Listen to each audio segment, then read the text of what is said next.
Hello and welcome. Today we are unboxing the OPPO A31. The variant that we have with us offers 4GB RAM and 64GB storage.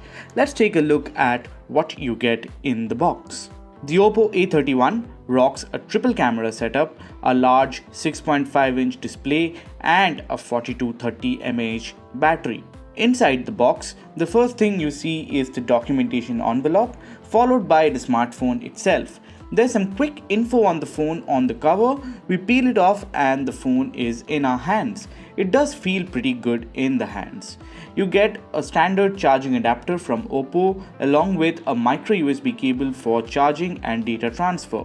Inside the envelope is a TPU silicone case that fits well in the phone, protecting it from damage.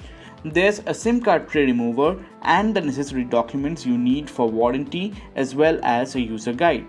The setup process is fairly easy and intuitive, and the phone feels quite snappy in the hand. So that was a quick look at what you get in the box of the OPPO A31. Thanks for watching.